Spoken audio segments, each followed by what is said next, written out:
నమస్కారం అండి.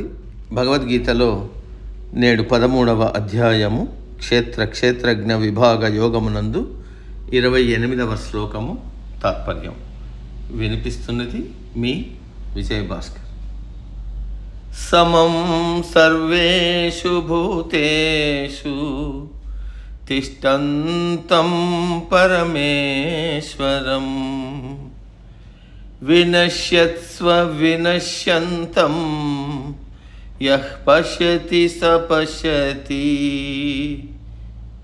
తాత్పర్యం: సకల జీవరాశులలోనూ పరమాత్మ ఆత్మస్వరూపుడుగా, చైతన్య స్వరూపుడుగా సమంగా ఎటువంటి భేదభావం లేకుండా వెలుగుతున్నాడు. ఆయా జీవరాశుల దేహములు నశించినను వారిలో ఉన్న ఆత్మస్వరూపము నశించదు. ఈ సత్యమును ఎవరు తెలుసుకుంటారో వారే పరమాత్మతత్వమును బాగా తెలుసుకున్నవారు. కాబట్టి అన్ని జీవరాశులను సమంగా చూడవలసిన, ఆదరించవలసిన బాధ్యత మనది.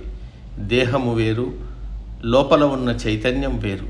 దేహము నశించినా అందులో ఉన్న చైతన్యం నశించదు. ఈ సత్యము తెలుసుకున్నవాడు ఈ ప్రకృతిని దాని స్వస్వరూపంతో చూడగలడు. లేకపోతే మాయలో పడిపోయి కనిపించేవన్నీ నిజాలనుకుని వాటి వెంట పరిగెడుతుంటాడు, సుఖదుఖములకు లోనవుతుంటాడు. ఈ శ్లోకంలో వినశ్యత్స వినశ్యంతం అని వాడాడు. అంటే ఈ దేహము నశించినను లోపల ఉన్న చైతన్యము నశించదు. అంటే కనిపించే ఈ ప్రకృతి, అందులోని వస్తువులు, వాటిలో ఒకటైన శరీరము నశించేదే, మార్పు చెందేదే. ఏదీ శాశ్వతం కాదు. లోపల ఉన్న ఆత్మ ఒక్కటే శాశ్వతం.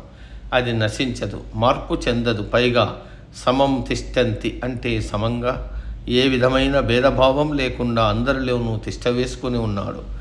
ఎవరు అంటే పరమేశ్వరం, అంటే పరమాత్మ విశ్వ చైతన్యం. ప్రతివాడు ఈ విషయం తెలుసుకోవాలి. అటువంటి వాడే ప్రకృతిని దాని అసలైన రూపంలో చూడగలడు. ఆ సత్యాన్ని చూడడానికి మామూలు కళ్ళు చాలవు, జ్ఞాననేత్రం కావాలి. కాబట్టి మనమందరం జ్ఞానం సంపాదించి జ్ఞాననేత్రంతో ఈ ప్రకృతి అసలు స్వరూపాన్ని చూడగలగాలి. ఆ జ్ఞాననేత్రం లేనివాడు ప్రతివాడు తన కళ్ళతో ప్రకృతిని తన ఇష్టం వచ్చినట్టు చూస్తాడు. ఇష్టమైనది ఇష్టంగా, ఇష్టం లేనిది అయిష్టంగా చూస్తాడు. రాగద్వేషాలు పెంచుకుంటాడు. అజ్ఞానమనే అంధకారంలో పడిపోతాడు. కళ్ళున్న గుడ్డివాడవుతాడు. దానిని అజ్ఞానమని అంటారు. ఆ అజ్ఞానం అనే అంధత్వం నుండి బయటపడి జ్ఞానం వైపుకు పయనించాలి. జ్ఞాననేత్రంతో ఈ ప్రకృతి దాని నిజస్వరూపంతో చూడగలగాలి. అదే సరైన దృష్టి. నేటికి సమాప్తం. తదుపరి శ్లోకం రేపటి రోజు. సర్వే జన సుఖినో భవంతు. అందరూ బాగుండాలి, అందులో మనం ఉండాలి.